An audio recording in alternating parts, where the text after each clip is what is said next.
that one day on sons of former slaves and the sons of former slave owners will they be able to sit down together at the table of brotherhood.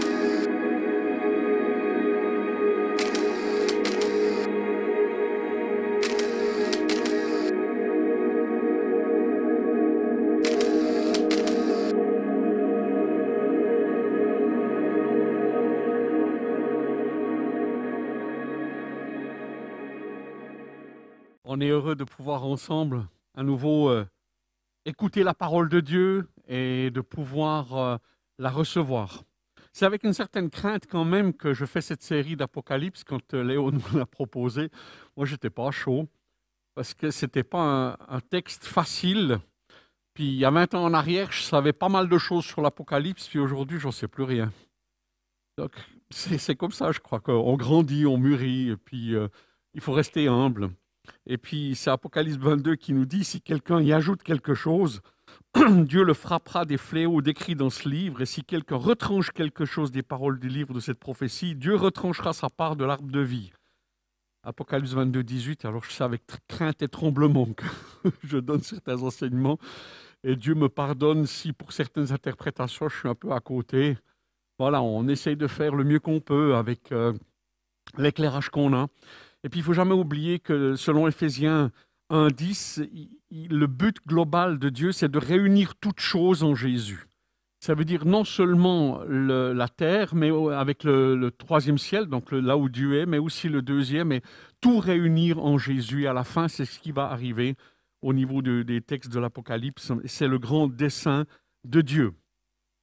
Nous sommes dans le contexte de la 7e coupe.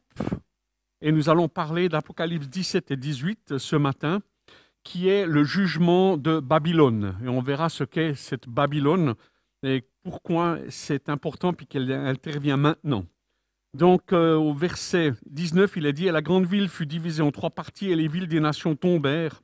Et Dieu se souvint de Babylone la grande pour lui donner la coupe du vin de son ardente colère. » Nous sommes maintenant dans la série des coupes qui est lié à la colère de Dieu et au jugement de Dieu, et nous y sommes. Vous avez compris, l'Apocalypse, c'est un cycle qui se répète, et nous en sommes au 4e cycle maintenant, et alléluia, le dernier. Et chaque cycle, comme on a vu, eh bien, il y a eu les sceaux, il y a eu les trompettes, il y a eu les fléaux, et maintenant il y a les coupes, et chaque fois, à la 7e coupe, il y a des détails qui sont rajoutés et qui s'imbriquent les uns dans les autres et qui complètent les informations de toutes ces visions les unes les autres. Donc ce n'est pas 4 fois des choses différentes en linéarité, mais c'est simplement un peu comme les 4 évangiles, des angles différents qui nous permettent de comprendre mieux la totalité de ce qui va se passer. Et c'est pourquoi l'Apocalypse ne peut pas se lire comme un livre normal. Il faut le comprendre que c'est ces cycles qui viennent et qui nous aident à voir ces choses. Alors maintenant, nous sommes dans ce dernier cycle des coupes de la colère de Dieu. Et dans ce texte d'Apocalypse 17 et 18, que j'espère que vous avez lu, ou si vous n'avez pas lu, je vous encourage à le faire pour mieux comprendre ce que je vais vous dire. Il y a une reprise des chapitres précédents. Donc de nouveau, dans ces chapitres 17 et 18, on voit cette bête à 7 têtes et les 10 cornes qui revient. Il y a les grandes eaux avec les îles. Les îles, dans la pensée biblique, c'est tous les pays qui bordent la Méditerranée. Tous les pays qui ont un port et autres, et on le voit avec le jugement de Babylone, eh bien on peut comprendre qu'il y a ce jugement aussi pour les îles. Et puis, il y a cet étonnement de cette bête qui était morte et puis qui est revenue. Et là aussi, Apocalypse reprend cela. En plus, on a de nouveau aussi les martyrs des chrétiens, puisque cette prostituée était ivre du sang des martyrs de Dieu dans le texte. Et puis, il y a aussi un mystère qui est là, le mystère de cette femme, et où l'ange va révéler à Jean qui est cette femme, et c'est ce qu'on verra. Donc, il faut de la sagesse, au même titre qu'au chapitre 13, pour discerner le nombre d'hommes et voir les choses. Dieu ici aussi nous dit il faut de la sagesse aussi pour comprendre ces choses-là, et Dieu va nous les révéler au moment voulu. Mais on retrouve ces cycles, et on retrouve les mêmes expressions, les mêmes idées, les mêmes acteurs, mais cette fois avec un angle centré sur Babylone. Ici, il nous est dit que l'agneau a gagné, ainsi que finalement tous les saints et tous les témoins, ils ont gagné. Parce qu'ils ont vaincu la parole, comme il nous est dit dans Apocalypse 12, ils l'ont vaincu par la parole et par le sang de l'agneau, par leur témoignage, mais aussi parce qu'ils n'ont pas craint de donner et d'offrir leur vie. Et c'est pourquoi ils sont vainqueurs. Une autre chose qu'on a vue, c'est que vous avez compris que le diable copie Dieu d'une manière ou d'une autre dans ses actions. Donc, on voit bien qu'il y a Satan qui joue le rôle du Père, on va dire d'une certaine manière, ce fameux dragon.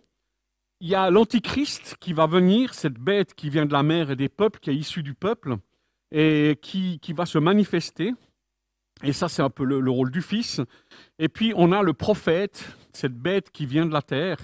Pour ceux qui veulent avoir des détails, je vous encourage à voir les 3 vidéos que j'ai faites, les 2 vidéos sur Apocalypse 13, où là, je l'explique d'une manière plus explicite, qu'est-ce que je pense par cela. Je ne dis pas que c'est la vérité, c'est une de mes interprétations et que je vous soumets. Voilà. Mais d'une manière ou d'une autre, on a cette prophète bête qui vient, qui joue un peu le rôle du Saint-Esprit, puisque par la technologie, il va singer l'omniprésence de Dieu par les écrans, l'intelligence, etc. Donc ça, c'est comment moi, je vois la chose. Donc là, il y a une chose. Mais maintenant, on est dans une deuxième réalité qui descend d'un cran encore dans la copie de Dieu, puisqu'il nous est parlé de Jésus et de son Église. Et là aussi, l'Antichrist va singer, en fait, cette histoire pour l'Antichrist qui est là, cette bête, et qui va être fiancé ou épousé avec la femme et Babylone. Et cette femme Babylone, qui est une prostituée, eh bien, sera en fait, d'une manière parodique, l'épouse de l'Antichrist. Mais on verra que contrairement à ce que Jésus a fait pour son épouse, qu'est-ce qu'il a fait Jésus pour son épouse? Il est mort à la croix pour elle. Eh bien, à Babylone, ça s'est passé autrement, parce que la bête, avec les nations, ont tué Babylone. Donc, on va dire que l'Antichrist a tué son épouse. Il l'a bien utilisée, il a bien vécu avec elle, certaines choses, ça l'a aidé, puis à un moment donné, allez, bon débarras, au revoir tout le monde. Et là, on est vraiment dans la manipulation et finalement dans une attitude, à mon avis, quand même de pervers narcissique, qui n'éprouve que de l'admiration pour lui-même, et il ne voit que lui, et qui est lui au centre, contrairement à Jésus, qui lui s'est donné par amour pour son Église. Et c'est là qu'on voit aussi une des principales différences qu'il y a entre le règne du diable et le règne de Dieu.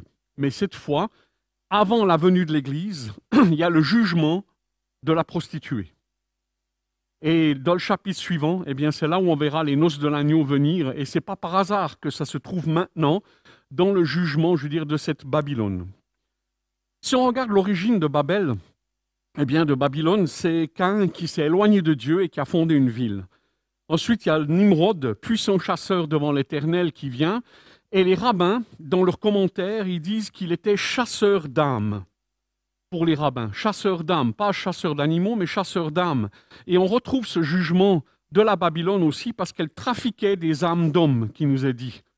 Et donc, on sent bien que là, il y a la traite des hommes, la traite des femmes, il y a tout cet aspect d'esclavagisme qui est là derrière, qu'on retrouve déjà finalement dans cette histoire. Et puis après, bien sûr, il y a Bab-il, qui est une des traductions de Babylone à l'origine, qui voulait dire la porte des cieux. Le but, c'était de créer une tour qui allait s'élever jusque dans les cieux, jusqu'à Dieu.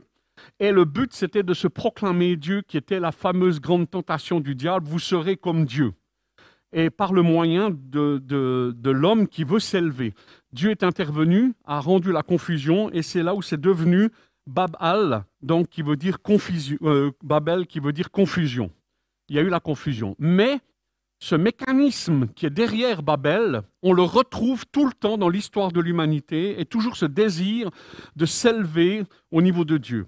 Et aujourd'hui, la science aussi peut être utilisée pour de plus en plus dans les manipulations génétiques, dans des buts de transformer l'homme, de l'amener à l'immortalité, de l'amener à des degrés de conscience et de croire qu'il va continuer d'évoluer vers la divinité, vers la toute-puissance, quoi. Donc on est toujours dans la même illusion, on est toujours dans les mêmes choses. Et c'est aussi ça que Dieu juge au travers de ce texte, de Babylone. Je m'excuse pour les jeunes, c'est peut-être un peu rébarbatif ce que je vous dis, mais donnez-vous de la peine de comprendre.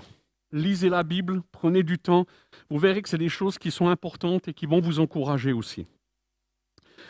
Donc, depuis tout temps, le désir aussi à Babel, c'était d'adorer finalement le roi lui-même. Et vous vous souvenez tous de Daniel, quand il n'a pas adoré la statue de Nebuchadnezzar, eh bien, il a été mis à mort. Heureusement sauvé par Dieu, image du symbole du salut en Jésus déjà, présent au travers de cela. Pour tous ceux qui ne veulent pas se prosterner, Dieu a une solution pour les sauver et nous sommes tout à fait dans ce contexte de l'Apocalypse déjà. Donc vous voyez, la Bible, elle reprend des éléments et puis elle nous les enrichit et dans le fil de l'histoire, on peut comprendre. Et ça, je dois vous dire, moi, c'est une fascination d'étudier la parole de Dieu, l'histoire, et de faire les parallèles, de comprendre, parce que ça, c'est une intelligence en dessus qui fait que les choses coordonnent, que les choses continuent, que les choses vont de la même manière. Et c'est bien là qu'on voit que derrière la Bible, il y a un auteur, c'est Dieu lui-même, qui tient sa parole et qui la donne, mais seulement pour ceux qui se donnent la peine de réfléchir et qui demandent la sagesse de Dieu et qui vraiment travaillent. Et Dieu se laisse trouver pour tous ceux qui le cherchent. Alléluia. Hein? Et je crois que dans la parole de Dieu, si on s'approche puis qu'on demande humblement que Dieu nous révèle les choses, ben Dieu va le faire aussi de cette manière-là avec nous. Donc, on voit que l'Antichrist, on l'a vu, c'était un apostat, donc quelqu'un qui a rejeté finalement Christ, qui le connaissait mais qui l'a rejeté. Il a choisi de céder à la tentation du diable, contrairement à Jésus qui lui a résisté, mais l'Antichrist ne résistera pas. Et il saura ça. Et il y aura une femme avec lui qui sera Babylone, et qui sera cette femme prostituée. Bien sûr que la ville de Babylone est un symbole. Alors certains, ils veulent dire, ouais, Babylone va être reconstruite. Vous savez qu'aujourd'hui, Babylone, eh ben, c'est un musée en plein air. Je veux dire, on ne savait pas où elle était. On a perdu la trace de Babylone jusque dans les années 1850, quand des archéologues ont redécouvert Babylone, qui était enfouie sous les sables, et ils l'ont remis un peu à jour. Et ils ont reconstruit certaines parties des murailles, puis ils en ont fait un musée qu'on peut visiter quand on pourra, quoi. Parce que pour l'instant, ce n'est pas facile. Parce que c'est en Irak, donc c'est compliqué. Donc, d'une manière ou d'une autre, Babylone, ben voilà, elle a été détruite conformément aux prophéties, qui a dit que les chacals et les autruches habiteront finalement Babylone, et c'est une réalité, c'est ce qui est arrivé. Donc, on voit que dans la parole de Dieu, Babylone est aussi considérée comme une ville. Elle n'est pas qu'une ville, mais c'est un symbole. Et aujourd'hui, c'est assez étonnant, il y a plus de gens qui vivent dans des villes sur Terre que qui vivent à la campagne. Et la tendance, dans les 10-15 prochaines années, va être plus lourde encore, et on aura de plus en plus de mégapoles qui vont venir, et où les gens vont de plus en plus vivre dans des villes, avec tout ce que ça implique dans une ville. On voit que c'est un système religieux et idéologique, puisque c'est une prostituée. Donc, sur le point de vue spirituel, quand Dieu parle d'une prostituée, il a traité Israël de prostituée. Mais pas seulement Israël, mais il y a eu Ninive, il y a eu Tyr. Sous-entendu qu'ils n'ont pas été fidèles à Dieu. Sous-entendu, ils ont connu Dieu, ils ont vécu des choses avec, mais à un moment donné, ils se sont prostitués, ils se sont corrompus, quoi. Et vous connaissez tous l'histoire d'Osée, absolument terrible, où le prophète Osée, il est obligé de marier une prostituée en disant, ben voilà comment moi je me sens avec vous, quoi. Donc, on a exactement la même chose. Ça veut dire qu'il y aura un système religieux qui sera en place. Je ne peux pas vous dire lequel c'est, mais il y aura en même temps un système religieux avec des visions morales, avec des visions de valeurs, avec des visions, je veux dire, qui vont être données d'ordre spirituel. Et on verra dans quel sens ça va. Alors, certains pensent que c'est le syncrétisme, d'autres pensent que c'est l'œcuménisme, d'autres pensent que c'est l'islam, d'autres pensent que c'est le catholicisme. Franchement, j'en sais rien du tout. On verra bien à quel moment les choses vont se précipiter. Puis à un moment donné, pour les gens qui sont restés vigilants, ils seront décernés et dire stop, cet enseignement-là, c'est une doctrine de démon. Ce n'est pas du tout la pensée de Dieu. On ne le retrouve pas dans la Bible. Et on devra avoir ce discernement et cette sagesse que Dieu nous demande. Donc, ce sera un système religieux qui va être mis en place. Ça va être tel que même dans Jean 16, il annonce qu'il dit « Ils vous excluront des synagogues, et même l'heure vient où quiconque vous fera mourir croira rendre un culte à Dieu. » Et je pense là aussi à des temps de l'Inquisition, où quelque part, des gens qui ont été vraiment des croyants, et qui finalement ont été traités de sorcières ou pas, pour d'autres, toutes sortes de choses, mais où quelque part l'Église s'est arrogé le pouvoir temporel et a exercé la puissance du pouvoir temporel pour finalement faire une dictature. Et personnellement, vous avez vu, quand Léo a prêché sur le 666, c'est là qu'on voit les dictatures et qui sont là, c'est l'esprit de la dictature. Dieu laisse le libre arbitre, mais le diable veut prendre le libre arbitre. Donc tout ce qui veut nous contrôler et qui empêche le libre arbitre est du diable. C'est tout, quel que ça soit. Parce qu'on ne peut pas faire ce que Dieu interdit de faire. Et si Dieu ne le fait pas, ce n'est pas à nous de le faire, vous comprenez? Donc chaque fois que vous êtes dans un système qui applique un système ou une méthode qui n'est pas la méthode et le système de Dieu, vous êtes sûr que vous avez affaire à quelque chose qui n'est pas de Dieu, mais qui est de l'ordre de la prostitution spirituelle. C'est une des caractéristiques. Ça sera bien sûr un système politique, puisque dans Apocalypse 18, il nous est montré, 17 et 18, que les rois venaient vers elle, qu'ils se soumettaient, que des puissances aussi se sont soumises à elle. Et puis c'était cette fameuse femme qui chevauchait le dragon. Donc c'est toujours le même dragon, cette bête, l'Antichrist, et puis elle était dessus, habillée de pourpre et d'écarlate, symbole de royauté, symbole de puissance et autres. Et donc ce symbole-là de domination, c'était le symbole aussi du dragon, de l'Antichrist, qui lui-même dominait sur les nations et issu des mers, donc des peuples. Donc ça, c'est l'image. Donc elle aura aussi une influence politique sur le monde entier, puisque toutes les nations viendront, toutes les nations y seront soumises à cette prostituée, à cette femme. Et bien sûr que le système économique, aussi sera perverti parce que ça sera son pouvoir de séduction. Et on voit cette longue litanie dans Apocalypse 18 où on voit tous les marchands, tous les rois en train de se plaindre parce que Babylone a été jugée et qu'en une heure, en un jour, tout a été détruit, tout a été complètement collapsé, on va dire d'une certaine manière, et que finalement les gens ils sont là, ils disent mais c'est fou, c'est incroyable ce qui arrive d'une manière ou d'une autre, et c'est l'étonnement qui est là. Une des caractéristiques qui caractérisera finalement cette épouse, je veux dire diabolique, c'est Apocalypse 18, 7, il nous a dit « Donne-lui autant de tourments et de deuil qu'elle a fait la fière et s'est plongée dans le luxe, parce qu'elle dit dans son cœur « Je siège en reine, je ne suis pas veuve et jamais je ne verrai le deuil. » À cause de cela, en un seul jour, les fléaux qui lui sont réservés s'abattront sur elle, la mort, le deuil, la famine, et elle sera réduite en cendres. C'est ce que Apocalypse 18, 7 nous dit. Intéressant. De revenir en arrière sur la vraie Babylone, de ce qui s'est passé du temps de Daniel et du temps de Belshazzar, parce que c'est exactement la même chose qui est arrivée à la vraie Babylone historique en 539 avant Jésus, où Babylone a été conquise par Cyrus en une nuit. Et personne ne s'y attendait.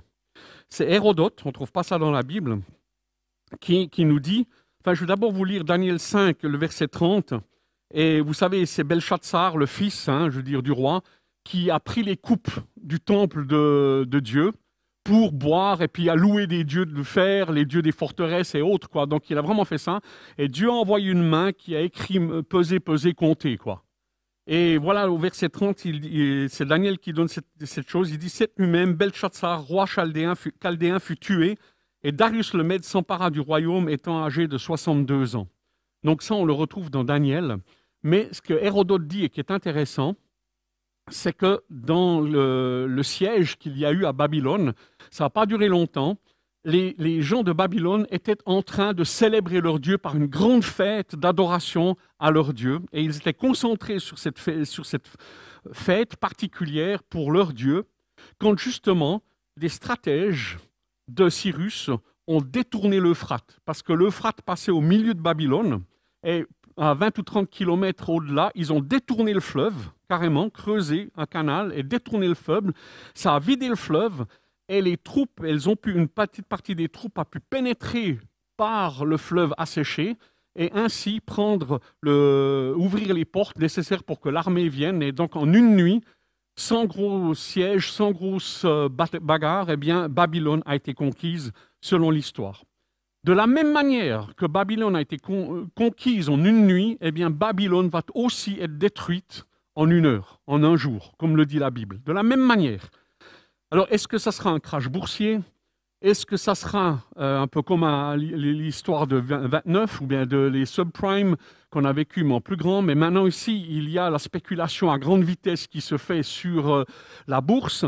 Est-ce que là, l'intelligence artificielle, à un moment donné, décidera que c'est fini, puis il bloque tout, et puis que finalement, il y aura un crash complet qui sera là?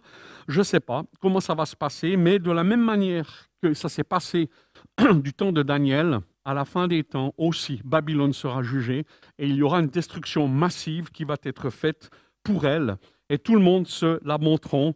Quand on voit les funérailles qui sont faites pour elle dans l'Apocalypse 18:9, tous les rois de la terre qui se sont livrés avec elle à la prostitution et au luxe pleureront et se lamenteront à cause d'elle, car ils verront la fumée de la ville incendiée se tenant éloignée. Dans la crainte de son tourment, ils diront « Malheur, malheur ! La grande ville Babylone, la ville puissante, en une seule heure est venu son jugement. Et les marchands de la terre pleurent et sont dans le deuil à cause d'elle, parce que personne n'achète plus leur cargaison. »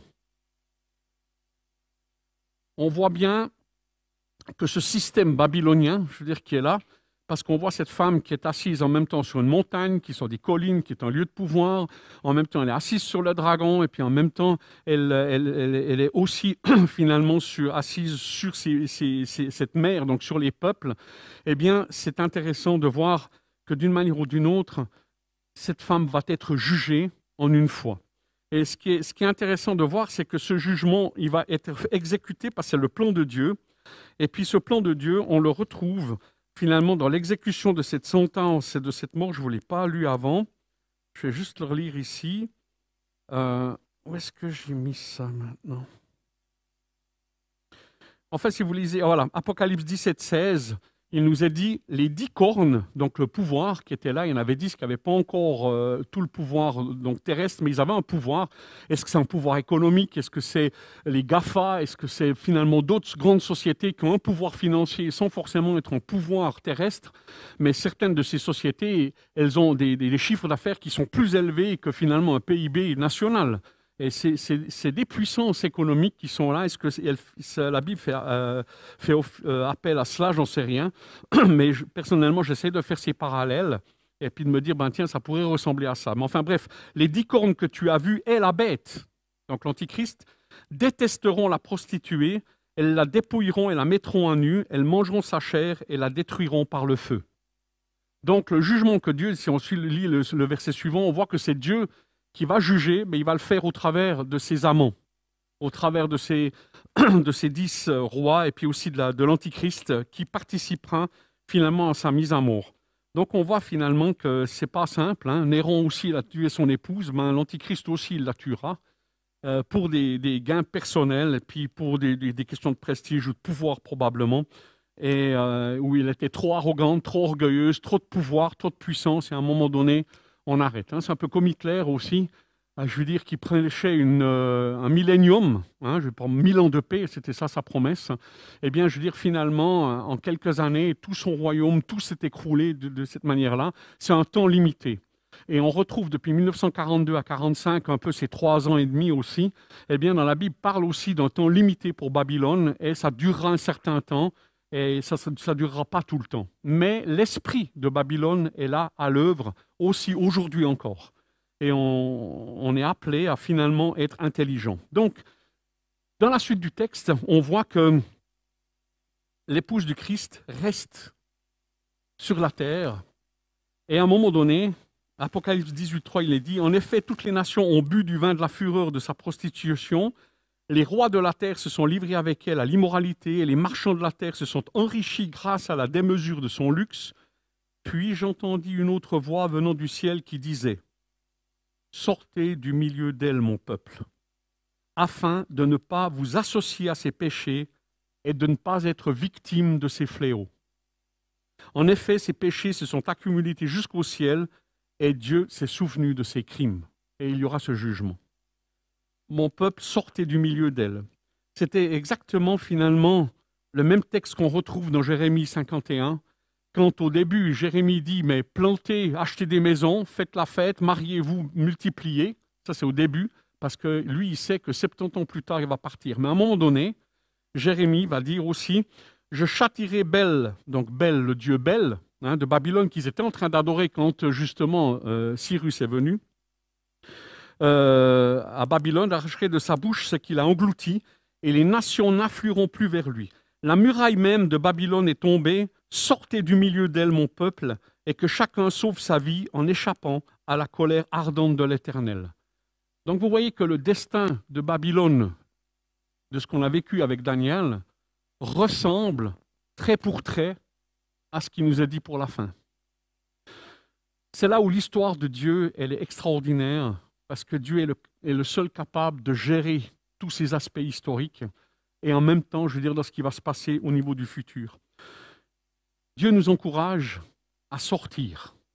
Alors, je ne suis pas un survivaliste qui vous dit, allez, construisez vos bunkers, mettez de la nourriture dans vos caves, faites ceci, faites cela. Il y a plein de gens qui pensent que c'est comme ça qu'il faut faire, qui veulent se mettre à l'abri. Moi, je crois plutôt que c'est faites sortir Babylone de vos cœurs. Tout ce qui peut séduire, tout ce qui peut vous faire croire, tout ce qui peut vous faire amener à la prostituée, Dieu il dit sortez de là. Sortez de ces mentalités, sortez de ces valeurs, sortez de tout ce qu'on vous promet, de tout ce qu'on vous fait miroiter, de toutes les choses dans lesquelles on aimerait vous lier dans vos âmes, dans qui vous êtes, et vous empêcher de découvrir le vrai Dieu.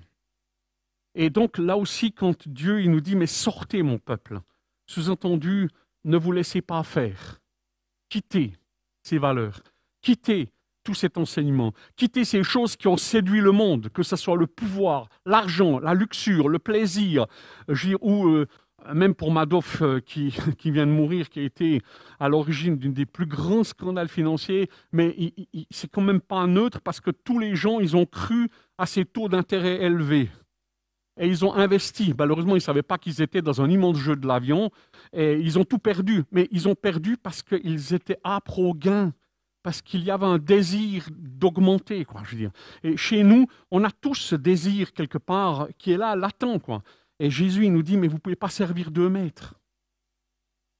Soit vous allez avec l'argent et le pouvoir, ou soit vous suivez Jésus. Mais vous ne pouvez pas faire les deux. Donc, je ne dis pas qu'il n'y a pas des ministères pour les riches. Je ne dis pas il peut y avoir des chrétiens riches, mais c'est un don, un ministère où ils sont appelés à gérer et devenir intelligents avec ce que Dieu leur donne, au même titre que tous les autres. Et je remercie Olivier qui a passé hier soir le temps de préparer les écrans ici derrière et d'organiser un nouveau layout. Et je lui suis reconnaissant. Là aussi, c'est une capacité, des dons qu'on peut donner à Dieu. Vous voyez, on doit gérer, on doit apprendre les uns les autres à donner. Et si Dieu t'a donné ça, donne à Dieu, rends gloire à Dieu avec ton don. Et c'est là où nous sommes appelés à être. Mais il faut faire attention de ne pas utiliser les dons pour nous. Les dons n'ont de sens que dans le don qu'on peut faire aussi aux autres de ce que Dieu nous a donné.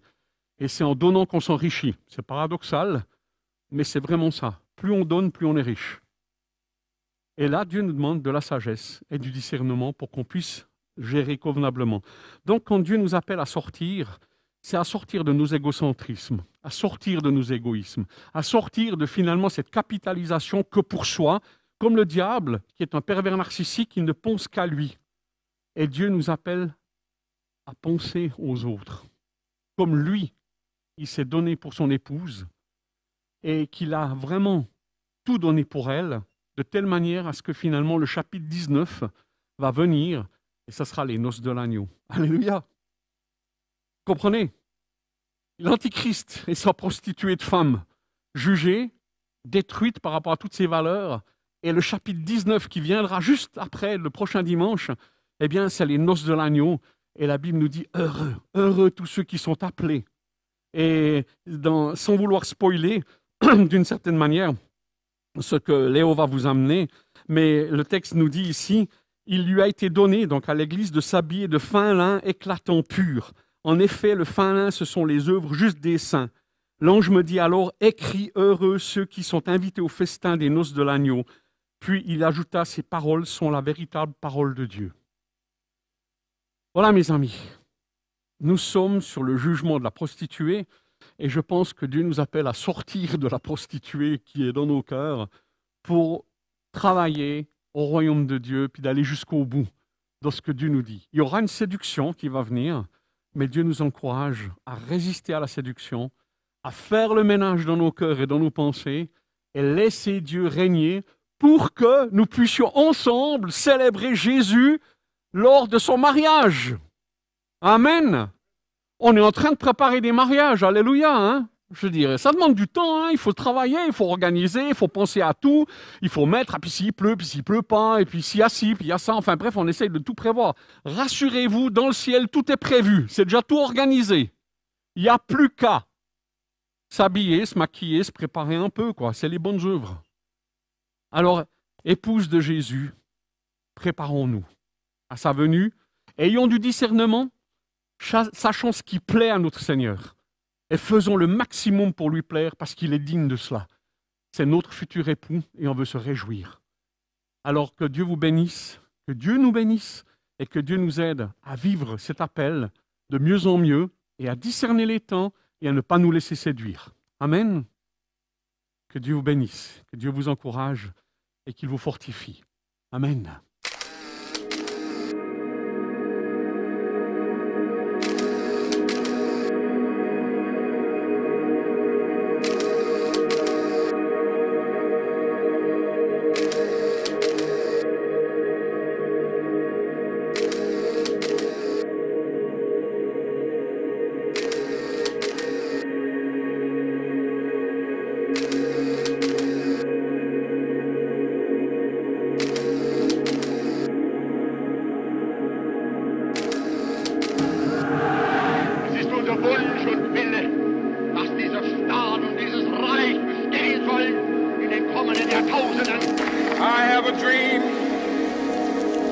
That one day on, sons of former slaves and the sons of former slave owners will be able to sit down together at the table of brotherhood.